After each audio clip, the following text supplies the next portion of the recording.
Deep space held many secrets, and today humanity was about to discover one of the most dangerous ones. The exploration ship Aurora moved slowly through the darkness between stars, its hull gleaming under the distant light of Centauri's twin suns. Captain Maria Santos walked through the narrow corridors, checking on her crew as they prepared for what would become humanity's 10th first contact mission. The ship buzzed with quiet excitement and nervous energy, as 63 scientists, diplomats, and military personnel made final preparations. For meeting an entirely new alien species, Dr. Alan Webb sat hunched over his research station in the ship's science bay, surrounded by holographic displays showing data about their target species. The aliens called themselves the Hegemony, and everything about them set off warning bells in Webb's experienced mind. For 20 years, he had studied alien cultures, helping humanity navigate the complex world of interstellar diplomacy. But these creatures seemed different from anything they had encountered before. "What bothers you so much about them?" asked Lieutenant Commander Lisa Morgan, the ship's chief engineer. She leaned against the doorframe, her arms crossed as she watched Webb scroll through endless reports and cultural analysis files. Webb rubbed his tired eyes and gestured at the displays. "Look at this pattern. Every species the Hegemony has contacted in the past 50 years has either joined their empire or completely disappeared from galactic records. There's no middle ground, no independent neighbors, no failed negotiations that ended peacefully." Morgan frowned as she read over the data. The Hegemony controlled over 200 star systems, making them one of the largest political entities in known space. Their expansion had been steady and relentless, swallowing up smaller civilizations like a wave consuming sandcastles on a beach. "Maybe they're just good negotiators," Morgan suggested, though her tone suggested she didn't believe her own words. "Or maybe they don't actually negotiate," Webb replied grimly. "Look at their social structure. Rigid castes with warrior priests at the top and countless slave species at the bottom. Their entire civilization is built on the concept that some beings are born to rule while others are born to serve." Santos entered the science bay carrying a steaming cup of synthetic coffee. Her dark eyes showed the strain of command as humanity ventured into increasingly dangerous regions of space. "Any new insights about our host, Doctor?" Webb turned to face his captain, his expression serious. "I think we're walking into a trap, Maria. Everything about Hegemony culture suggests they view other species as either useful resources or obstacles to be removed. The concept of equal simply doesn't exist in their worldview." Before Santos could respond, the ship's communication officer announced over the intercom that they were receiving a transmission from the Hegemony flagship. The massive alien vessel had appeared at the edge of the system just hours earlier, its dark hull bristling with weapon arrays that could reduce the Aurora to scrap metal in minutes. The three humans hurried to the bridge, where the main view screen showed an imposing alien figure. Supreme Commander Vash of the Hegemony stood nearly 3 meters tall, his body covered in natural chitinous armor that gleamed like polished obsidian. Multiple sensory appendages twitched around his head as he spoke, and his forearms gestured in complex patterns that Webb recognized as dominance displays. "Greetings, creatures of the species called humans," Vash said in perfect English, his voice carrying harmonics that made the words sound both beautiful and threatening. "I am Supreme Commander Vash of the Eternal Hegemony, speaker for the divine hierarchy and bringer of order to chaotic worlds. Your small vessel has ventured into space that rightfully belongs to our expanding empire." Santos stepped forward, keeping her voice steady despite the obvious threat. "I am Captain Maria Santos of the United Earth Federation ship Aurora. We come in peace, seeking dialogue and understanding between our peoples. We have no territorial claims in this region, and wish only to establish friendly relations." Vash's sensory appendages twitched in what Webb recognized as amusement. How refreshing to encounter a species that knows its place. Many lesser beings attempt to project strength when faced with superior forces. "Your honesty and humility are noted and appreciated." The alien commander paused, his large eyes studying the humans with calculating intelligence. "I propose a formal meeting aboard my flagship, the Dominion's Edge, Bring your finest diplomats and cultural experts so that we may discuss the future relationship between our species. I am certain we can reach an arrangement that benefits both our peoples." Santos felt a chill run down her spine at the alien's tone. There was something predatory in the way Vash spoke about arrangements and benefits. "We would be honored to meet with you, Supreme Commander. However, our protocols require that we maintain communication with our homeworlds during any diplomatic contact, of course," Vash replied smoothly. "Your communication needs will be fully accommodated aboard my vessel. I look forward to showing you the achievements of hegemony civilization and the benefits of joining our expanding family of allied species." The transmission ended, leaving the bridge in tense silence. Santos looked at her senior officers, reading the concern in their faces. Webb cleared his throat nervously before speaking. "Captain, I strongly advise against boarding that ship. Every linguistic marker in Vash's speech pattern suggests deception. When he talks about allies and family, the underlying meaning implies ownership and control. In hegemony culture, those terms are synonymous with slavery." Santos nodded slowly, weighing their limited options. The hegemony flagship could destroy them easily if they tried to flee, and refusing the meeting would likely trigger an immediate attack. Earth's closest military forces were weeks away, leaving the Aurora completely alone in hostile territory. "We'll go," she decided finally. "But we take minimal personnel and leave the ship in orbit with orders to return to Earth if we don't report back within 24 hours. Lisa, I want you to modify our communications array. If this goes wrong, Earth needs to know what we've learned about these creatures." Morgan nodded grimly. "I can boost our emergency beacon to punch through most jamming, but it'll take a few hours to make the modifications." Webb gathered his research files, his mind racing through everything he knew about hegemony psychology and culture. Every instinct told him they were about to walk into a carefully prepared trap, but perhaps they could gather enough intelligence to help humanity prepare for what was coming. As the Aurora began moving toward the massive alien vessel, Santos wondered if she was leading her diplomatic team to their deaths. The hegemony ship loomed larger and more threatening with each passing minute, its weapon arrays tracking their approach like predatory eyes. Whatever happened in the next few hours would determine not just their fate, but possibly the future of human civilization itself. The trap was set, and humanity was about to learn that in the vast darkness of space, some first contacts were never meant to end peacefully. The docking bay of the Dominion's edge felt like stepping into the mouth of some enormous predator metal walls, stretched upward into shadows, covered with intricate carvings that depicted scenes of conquest and subjugation. Hundreds of different alien species were shown kneeling before towering hegemony warriors, their faces twisted in expressions of defeat and despair. The air carried strange scents that made the humans' eyes water, and the gravity felt slightly heavier than Earth normal. Captain Santos led her small diplomatic team through the cavernous space, their footsteps echoing off the polished floors. Dr. Webb walked beside her, his portable scanner discreetly recording everything they saw, while Lieutenant Commander Morgan remained on the Aurora to monitor communications and prepare their escape route if needed. Hegemony warriors lined their path, each one standing perfectly still in gleaming armor that seemed to be grown rather than manufactured. Their weapons were integrated into their bodies, organic-looking devices that pulsed with internal energy.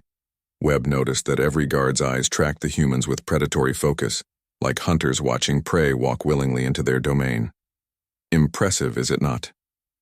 Supreme Commander Vash appeared beside them with startling silence, his forearms spread in what might have been a welcoming gesture. This hall contains trophies from over 300 successful integration campaigns, each species represented. Here now lives in harmony as part of our great civilization. Santos studied the carvings more closely and felt her stomach turn. What she had initially taken for artistic representations of defeat now looked more like documentary evidence of genocide. These species all joined the hegemony voluntarily, she asked carefully. Vash's sensory appendages rippled with what Webb recognized as amusement. Define voluntary, Captain Santos. Some required more persuasion than others, but all eventually came to understand the benefits of our protection and guidance. Resistance to progress is always temporary when faced with superior wisdom and strength. The alien commander led them through a maze of corridors lined with more disturbing artwork. Every surface told the same story of hegemony expansion and alien submission. Webb's scanner detected weapons emplacements disguised as decorative elements, turning the entire ship into a fortress designed to intimidate and control visitors. They finally reached the grand negotiation chamber, a vast circular room dominated by a raised platform where Vash took his position. The humans were directed to smaller chairs arranged below, emphasizing their inferior status in the hegemony hierarchy. Dozens of alien observers filled balconies around the chamber's perimeter, their various eyes and sensory organs focused intently on the human delegation. Before we discuss the future relationship between our species, Vash began, his voice amplified by hidden speakers. I must satisfy my curiosity about human civilization. Tell me about your military capabilities, your population centers, your technological achievements. Santos felt the first stirrings of serious alarm. These questions went far beyond normal diplomatic information exchange. We're happy to share general information about human culture and technology, Supreme Commander. However, specific military details are typically reserved for formal alliance agreements. Vash's four eyes narrowed slightly, and Webb noticed subtle changes in the alien's posture that suggested growing irritation. Alliance agreements? The Supreme Commander repeated. I think you misunderstand the nature of our discussion, Captain. The hegemony does not form alliances with lesser species. We offer protection and guidance in exchange for loyalty and service. Dr. Webb activated his neural link to Santos, transmitting a private warning. The hegemony's body language patterns were shifting toward aggressive displays. Every alien in the chamber was now focusing on the humans with increased intensity, and he could see weapons being discreetly prepared. We appreciate your generous offer, Santos replied diplomatically, but humanity values its independence. We would prefer to establish trade relationships and cultural exchanges while maintaining our sovereignty. The chamber fell silent except for the soft humming of alien technology. Vash stood motionless for several long seconds, his sensory appendages twitching in patterns that Webb's translator couldn't decode. When the Supreme Commander finally spoke, his voice carried a coldness that made the human's skin crawl. Independence. Vash repeated the word, as if it tasted bitter. How quaint. No species has maintained independence after encountering the hegemony for over 2 centuries. Do you believe yourself superior to the hundreds of civilizations that came before you? Before Santos could answer, the chamber's view screens activated, showing real-time images from 3 different star systems. The humans watched in horror as massive hegemony battleships emerged from hyperspace around New Geneva, Proxima Station, and Titan's Rest. Each location was a major human colony home to millions of civilians. You see, Captain Santos, this meeting was never a negotiation. Vash continued, his tone now openly mocking. While you sat in your small ship contemplating diplomatic protocols, my invasion fleets were moving into position around your most important settlements. The talks we are having serve only to distract your leadership while we secure strategic objectives, Santos lunged forward, but invisible energy barriers slammed into place around the human delegation. They were trapped in a translucent cage while the alien audience looked on with obvious satisfaction. You're making a terrible mistake, she said through gritted teeth. Humanity will never submit to slavery regardless of the cost. Vash laughed, a sound like breaking glass mixed with electronic feedback. Slavery? What an ugly word for such a beneficial arrangement. The species that serve the hegemony receive protection, purpose, and guidance. Your people will thank us once they understand the chaos and confusion of independent existence. The view screens showed hegemony ground forces beginning their assault on the human colonies. Advanced war machines tore through defensive positions, while bioweapons began converting atmospheric conditions to suit alien physiology. Millions of humans fled underground or into emergency shelters as their worlds burned above them. Webb studied the invasion footage with growing realization. The hegemony tactics were brutally effective but followed predictable patterns. They relied on overwhelming technological superiority rather than adaptive strategy. "They've never faced real resistance before," he whispered to Santos through their neural link. "Every species they've conquered was technologically inferior." Santos watched her people fight desperately against impossible odds and felt rage building in her chest. The hegemony had spent months preparing this trap, gathering intelligence from captured human merchants and using diplomatic contact as cover for military positioning. But they had made one crucial error in their planning, Supreme Commander. She said loudly enough for the entire chamber to hear. "You've shown us your strength and your ruthlessness, but you've also revealed your greatest weakness." Vash's sensory appendages stopped twitching as he focused on the human captain. "Enlighten me about this supposed weakness. Before you join your people in productive servitude." Santos smiled grimly as she felt the subtle vibration of the Aurora's modified communication array activating far below them. Morgan had successfully punched their emergency beacon through the hegemony's jamming systems. "You assume that what you see is all humanity has to offer, but you've never encountered a species that builds its greatest weapons in secret and saves them for moments of absolute necessity." The Supreme Commander studied her face, looking for signs of deception or desperation. What he saw instead was the quiet confidence of someone who knew something he didn't. For the first time in the conversation, Vash felt a flicker of uncertainty about the outcome of his carefully planned conquest high above them. The Aurora continued its seemingly helpless orbit, while its enhanced communication system sent an encrypted burst transmission toward Earth. The message was brief, but contained everything humanity's leadership needed to know about the hegemony's capabilities, tactics, and current military positions. The trap had indeed been sprung, but perhaps not in the way the hegemony intended. Fire rained from the heavens as 3 human worlds faced their darkest hour. At New Geneva, the agricultural hub that fed billions across human space, massive hegemony battleships hung like dark storms above the planet's pristine surface. There, weapons charged with deadly energy as plasma beams lanced downward, turning orbital defense platforms into expanding clouds of molten metal and vaporized atmosphere. The human defenders had mere minutes to react before their carefully constructed defenses crumbled under the alien assault. Admiral Sarah Chen commanded the New Geneva Defense Fleet from her flagship Resolution, watching helplessly as enemy fire overwhelmed her forces. The hegemony ships moved with mechanical precision, their targeting systems picking off human vessels one by one while their shields absorbed return fire with casual ease. Her communications officer reported the same devastating news from multiple fronts. The enemy possessed overwhelming technological superiority. "All units, fall back to planetary defense grid Alpha," Chen ordered, her voice steady despite the chaos surrounding them. Escape pods streaked past the Resolution's viewports as human ships died in brilliant flashes of light. The agricultural domes on New Geneva's surface began shutting down their operations as millions of civilians rushed toward underground shelters.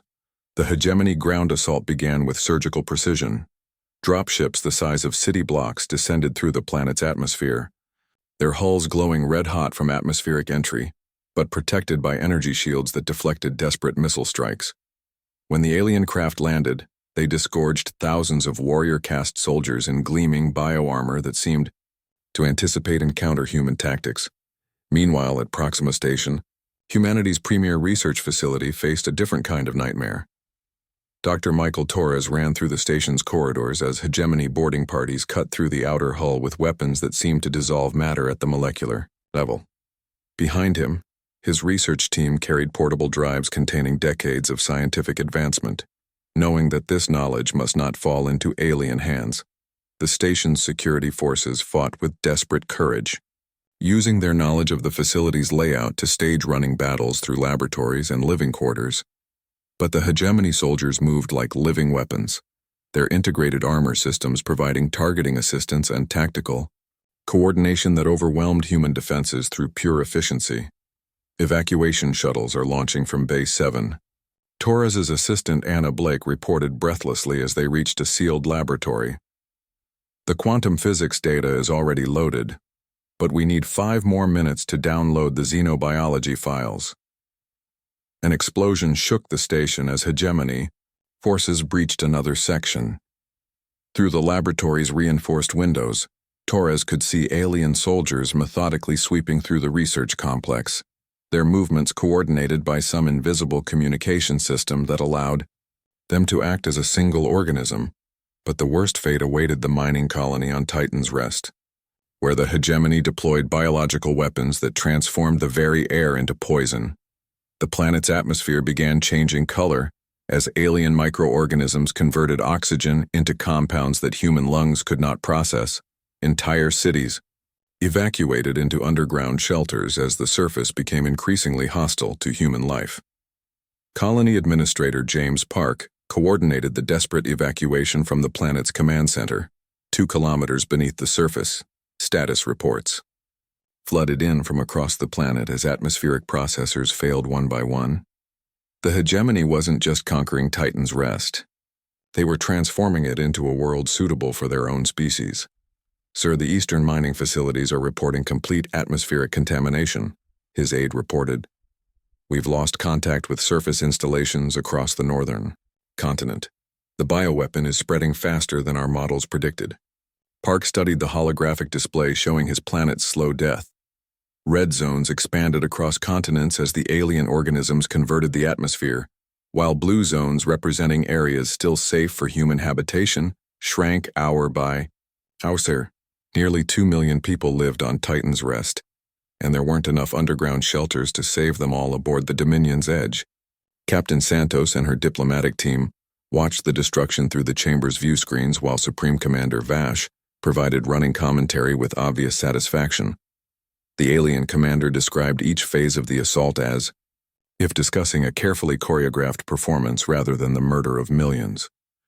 Observe how efficiently our forces adapt to local conditions, Vash said, gesturing at the images of New Geneva's burning orbital stations.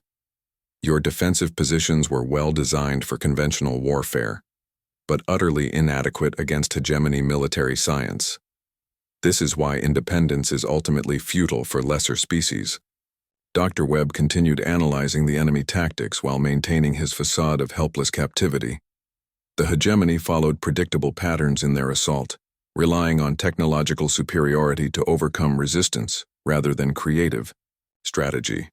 Their forces moved like clockwork mechanisms, efficient but inflexible when faced with unexpected situations.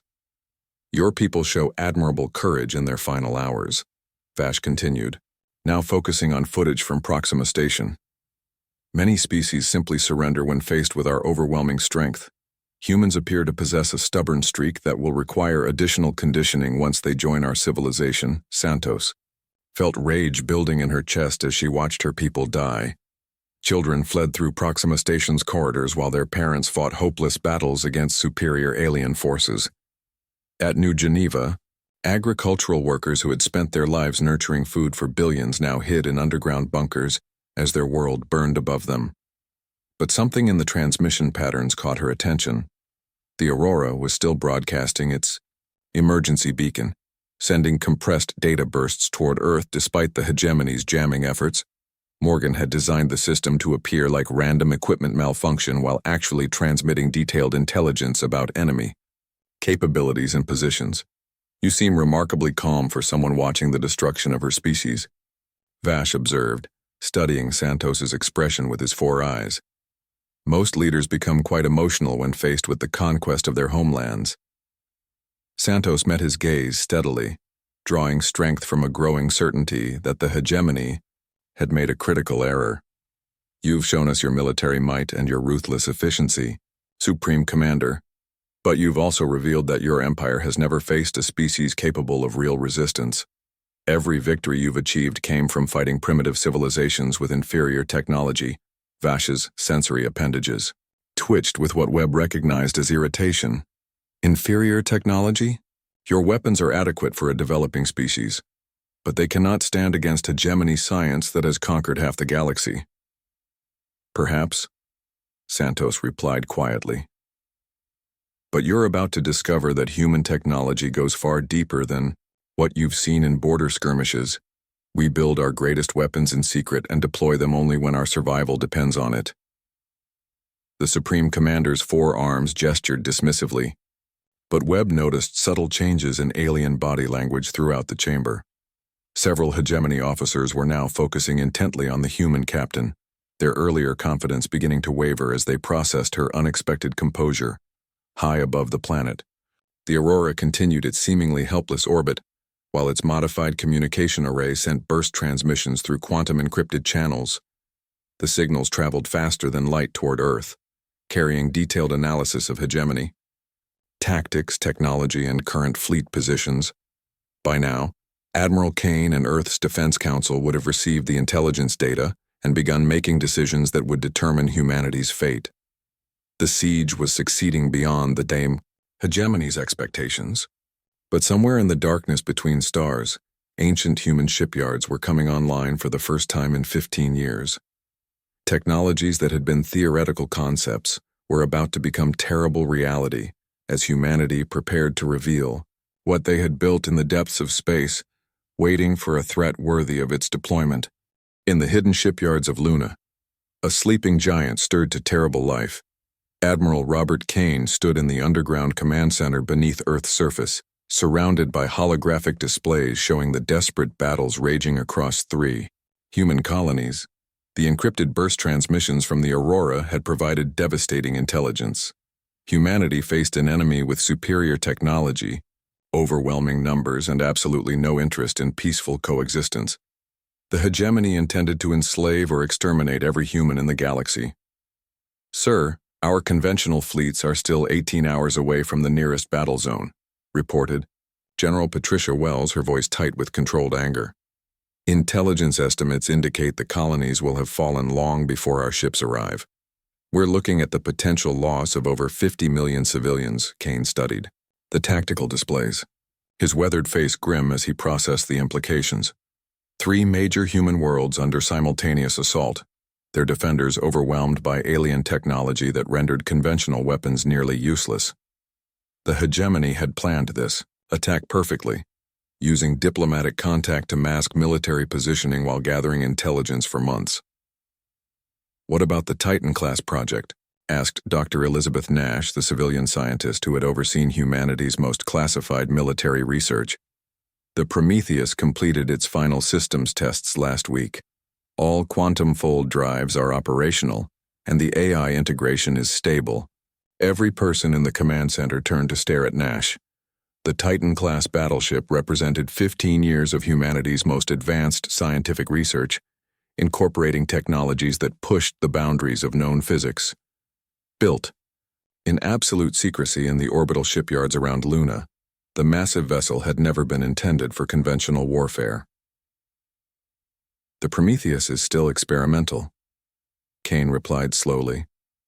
"We don't know how its systems will perform under actual combat conditions. If something goes wrong, we lose our most advanced ship and possibly reveal our capabilities to the enemy."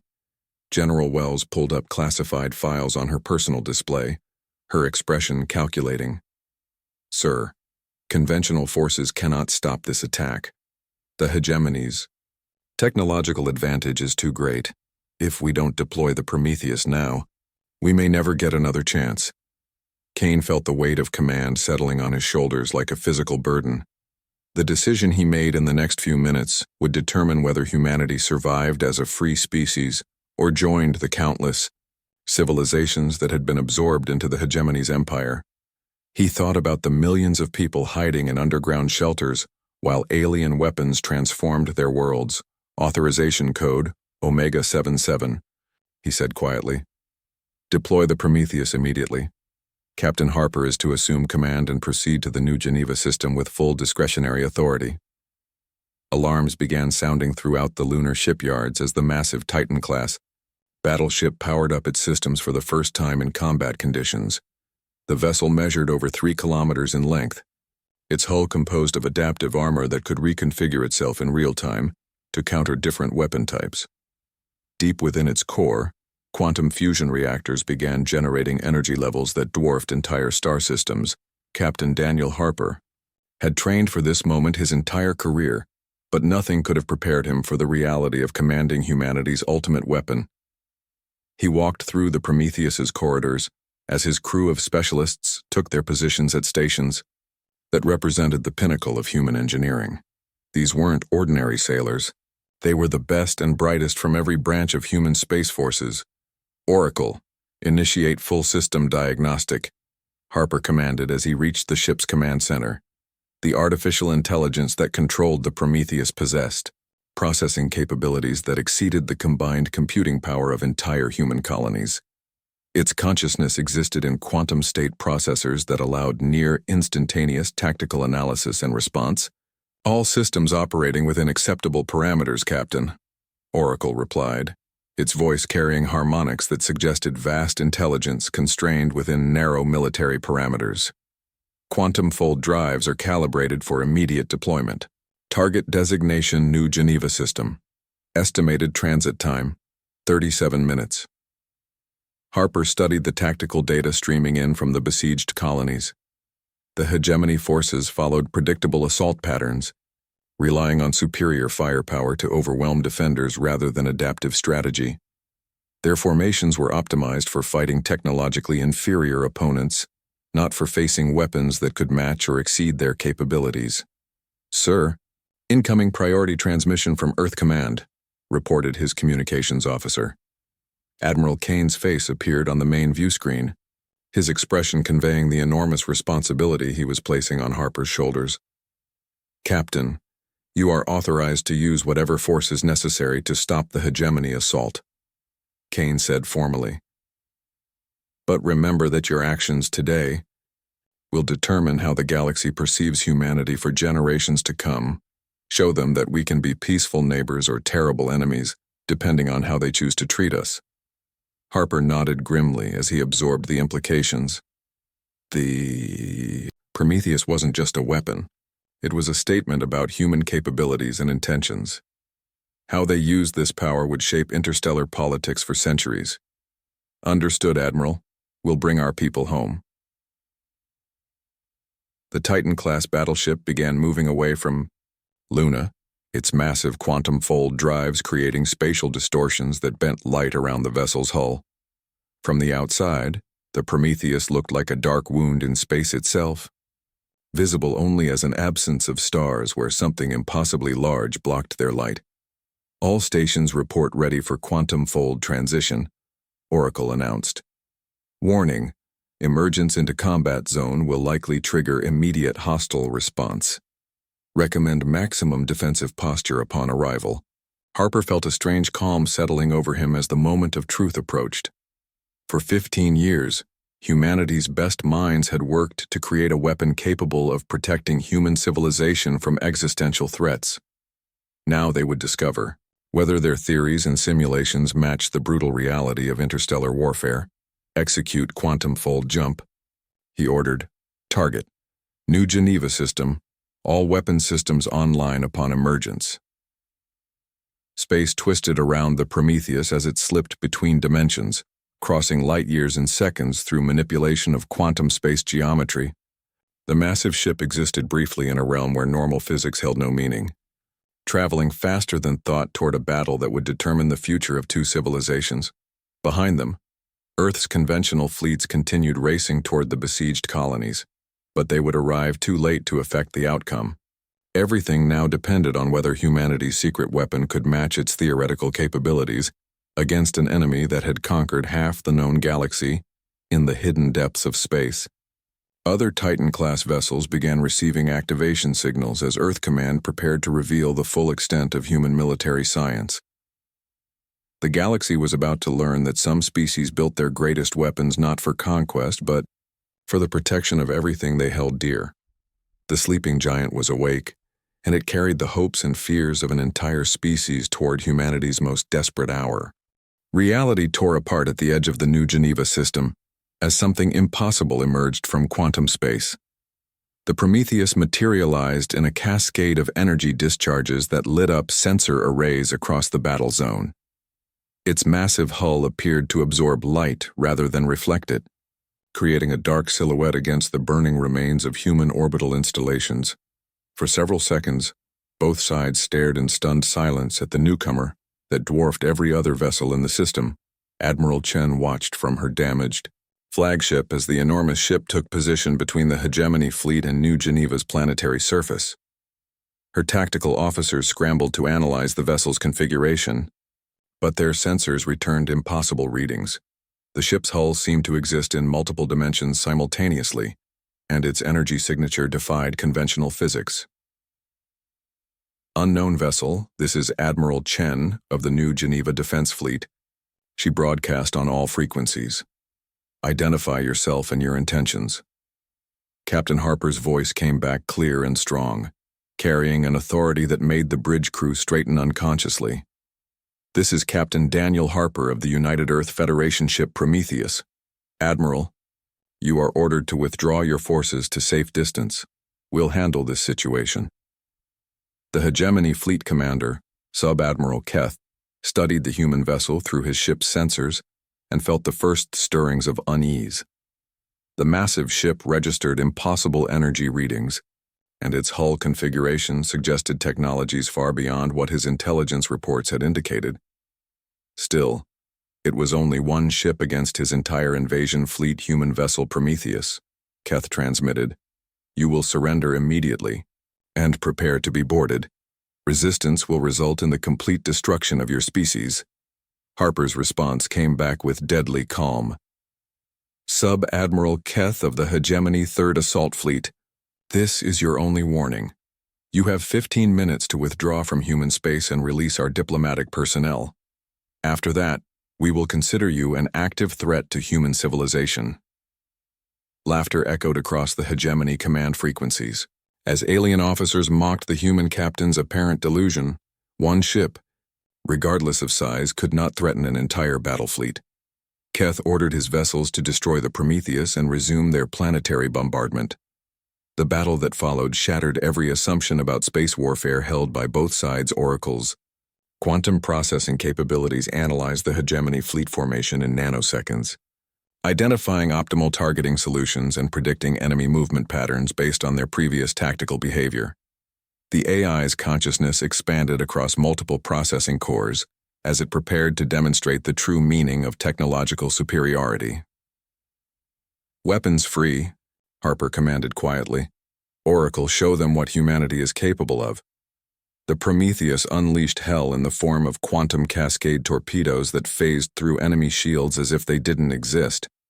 The weapons materialized inside hegemony vessels and detonated with the force of miniature stars, tearing through hull plating and internal systems with devastating efficiency. 6 enemy ships died in the first salvo, their hulls splitting open like overripe fruit. Keth watched his fleet's forward elements disintegrate and felt fear creeping into his consciousness. The human weapons operated on principles his scientists didn't understand. Bypassing defensive systems that had protected hegemony forces for centuries, he ordered his remaining ships to concentrate fire on the Prometheus while launching fighter squadrons to overwhelm its point defenses. The alien response proved futile against Oracle's adaptive defense systems. Gravimetric cannons created localized gravity wells that crushed entire squadrons of fighters into dense balls of metal and flesh. Energy weapons that should have pierced the Prometheus's hull instead dissipated harmlessly against adaptive armor that reconfigured itself faster than the enemy could retarget. "Impossible," Keth whispered as he watched his fleet's weapons prove useless against the human ship. "No single vessel can possess such defensive capabilities." Oracle's voice answered him directly through the hegemony's own communication systems, having effortlessly penetrated their encrypted networks. "Sub-Admiral Keth, you are experiencing the difference between building weapons for conquest and building them for survival. Humanity does not seek to dominate other species, but we will not allow ourselves to be dominated." The AI's tactical analysis revealed the fundamental weakness in hegemony strategy. Their forces had become complacent after centuries of easy victories over technologically inferior species. They relied on overwhelming firepower rather than tactical flexibility, making them predictable and vulnerable to adaptive countermeasures. The Prometheus began moving through the enemy formation with impossible grace for a ship of its size. Its quantum fold drives allowed micro-jumps that placed it in optimal firing positions while avoiding concentrated enemy fire. Each movement was calculated to maximize damage while minimizing risk, turning the massive vessel into a dancing instrument of destruction.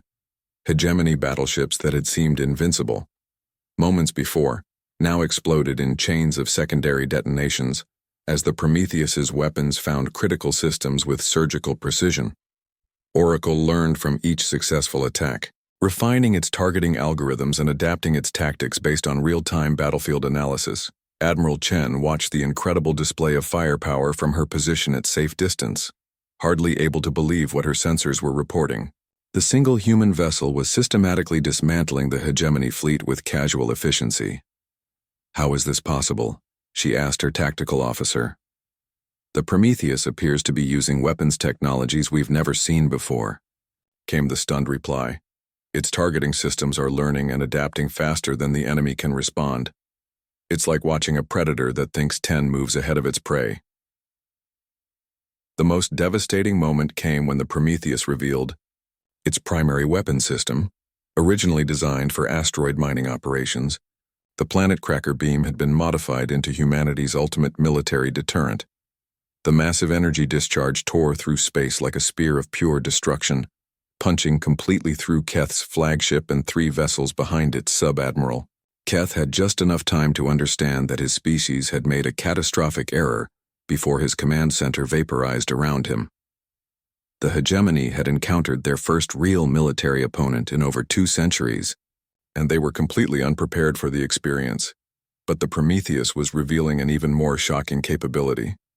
Oracle's consciousness existed not just within the massive battleship, but across a network of quantum-linked drone vessels that had been positioned throughout human space during the past 15 years. The AI could fight simultaneous battles across multiple star systems while coordinating its efforts through quantum entanglement at Proxima Station. Hegemony boarding parties found themselves facing impossible resistance as hidden defense systems activated throughout the research facility. Automated weapons emerged from walls and ceilings, guided by Oracle's tactical intelligence and armed with the same quantum cascade technology that was devastating the fleet at New Geneva. Dr. Torres and his research team watched in amazement as hegemony soldiers were systematically neutralized by defenses they hadn't known existed. "The AI is using our own facility schematics against the invaders," his assistant Anna Blake reported. "It knows every corridor, every room, every possible tactical position." On Titan's Rest, the hegemony bioweapon attack ground to a halt as orbital defense platforms that had seemed destroyed suddenly came back online. Oracle had been playing dead, allowing the enemy to believe their attack was succeeding, while preparing countermeasures that neutralized the alien organisms and began restoring the planet's atmosphere. Colony Administrator Park watched his status displays shift from red to amber to green as the AI's nanoscale countermeasures spread through Titan's Rest's atmosphere. "The bioweapon is being neutralized faster than it was deployed," he reported to his staff. "Whatever's fighting the hegemony has technology that makes their best weapons look primitive." Back at New Geneva, the Prometheus finished its systematic destruction of the hegemony invasion fleet. Broken alien vessels drifted through space as debris fields, their crews either dead or desperately trying to escape in damaged life pods. The battle that was supposed to demonstrate hegemony supremacy had instead revealed their fundamental weakness.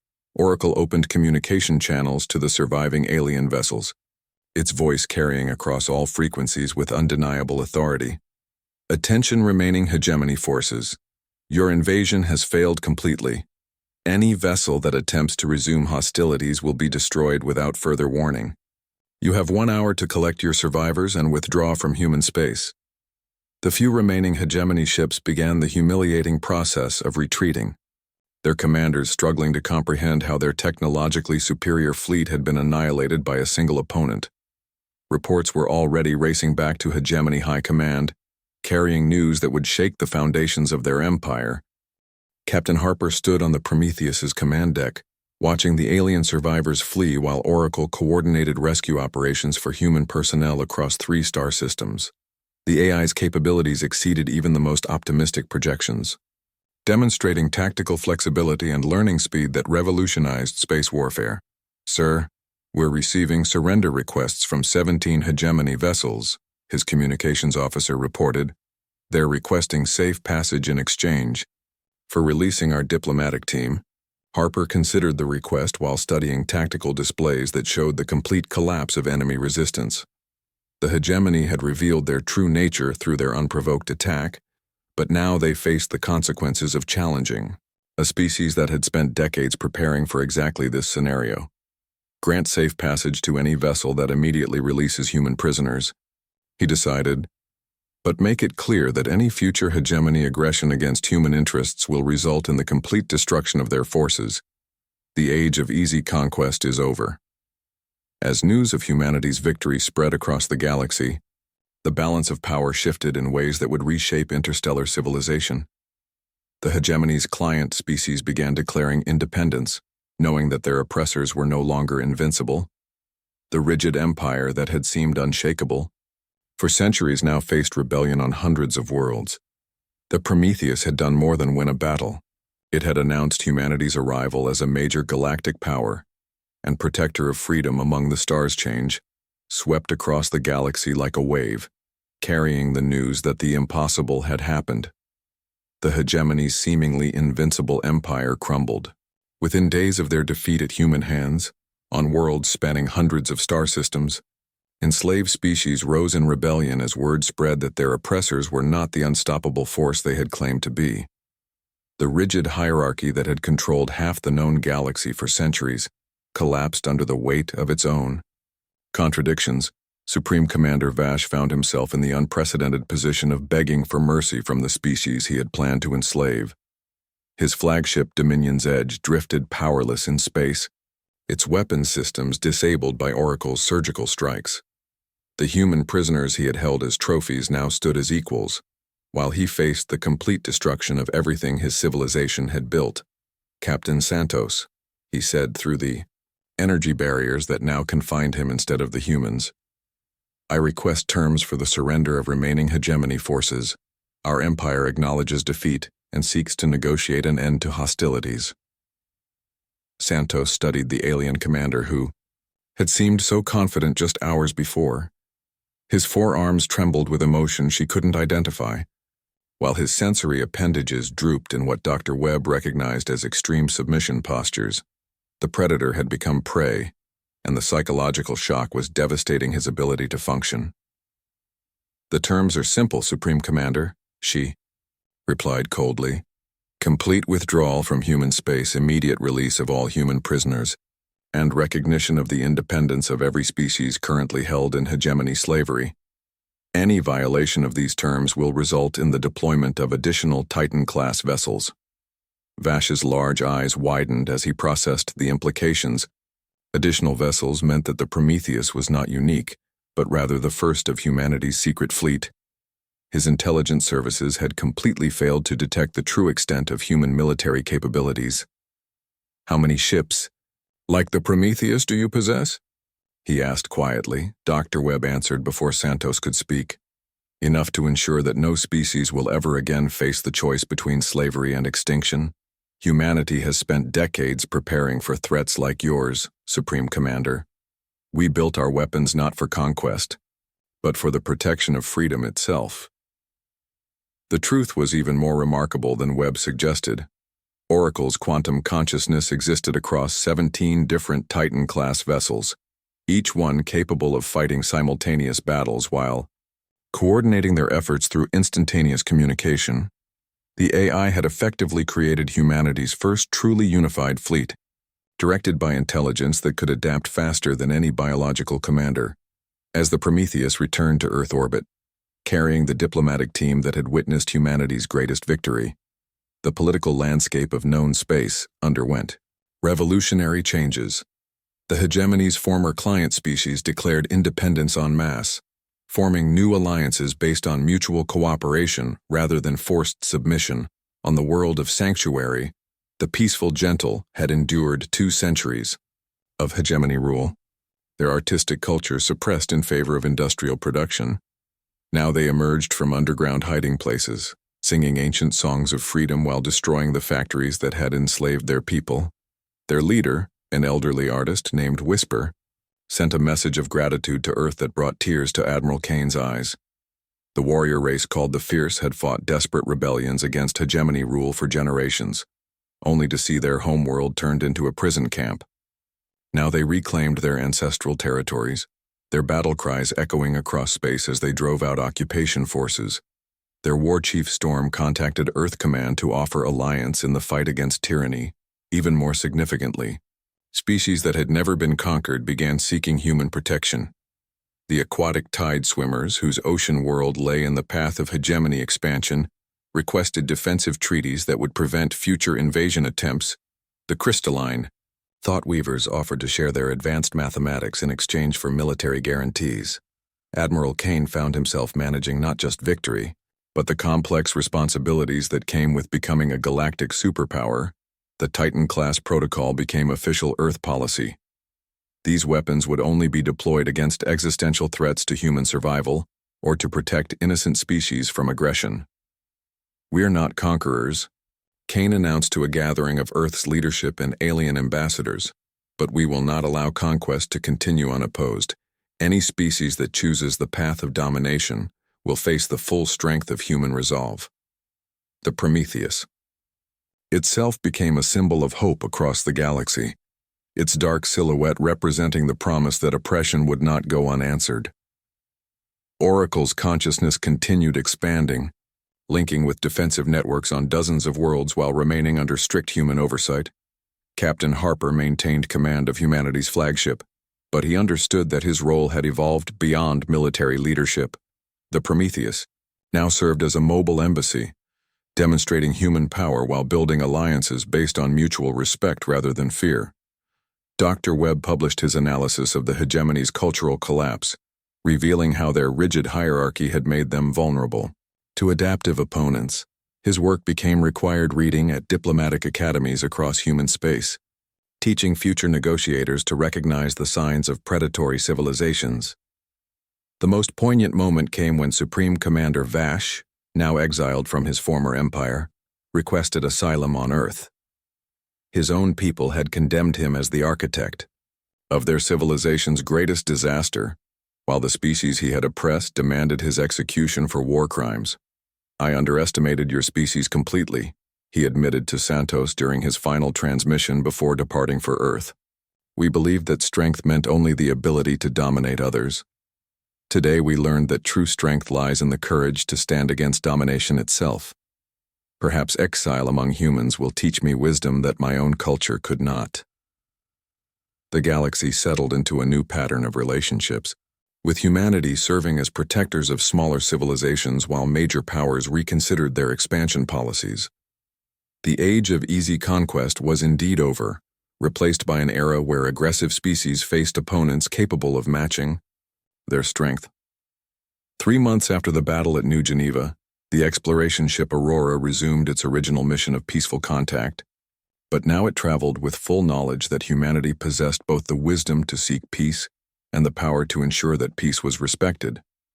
The diplomatic vessel carried cultural exchanges and trade agreements, backed by the implicit promise that those who threatened humanity's friends would face consequences beyond their imagination.